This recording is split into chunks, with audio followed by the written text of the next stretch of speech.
ní Àbújá ó di panumọ́ ààbò, gbogbo ilẹ̀ Ìgbò ó di panumọ́ ààbò, ilẹ̀ Yorùbá ó di panumọ́ ààbò.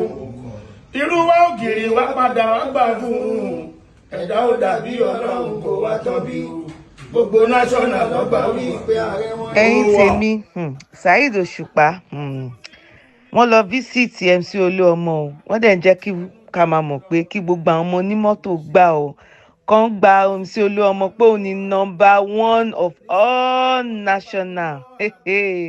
Ó ga o, ó ga o, ó ga o. Ó ga Àbújá ló wà báyìí o, Àbújá ló wà, Àbújá ni o.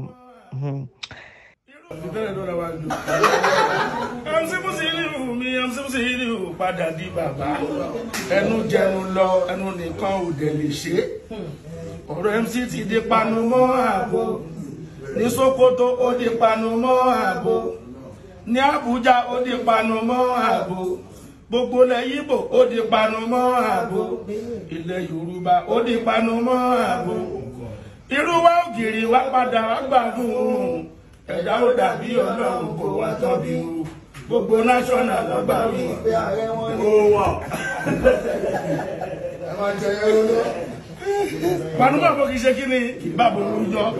Ìṣẹ́túrẹ́ lè báyìí ó jẹ́ ká máa tún mọ̀ pé eléyìí ń ṣe fọ́tóṣọ́ọ̀bù inú ọ́fíìsì MC Olúọmọ ló wà l'Àbújá o tó ti jọ ń ṣeré dápara tó ń dáwàdà. Ẹ̀yin tèmi ẹ drop comment ẹ like and share. Àbújá làwà yìí o, kò ṣe fọ́tóṣọ́ọ̀bù ibẹ̀ ni o, mo fọ́ kò kiri. Àdúgbò làwà.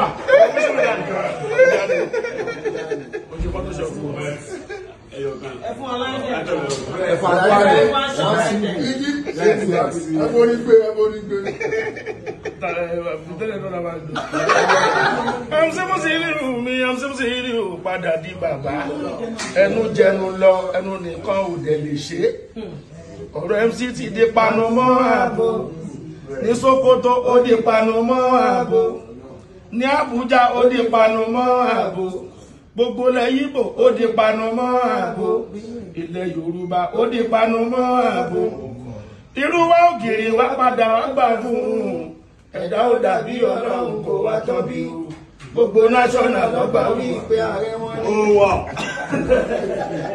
Ẹ máa jẹ ẹrú lọ.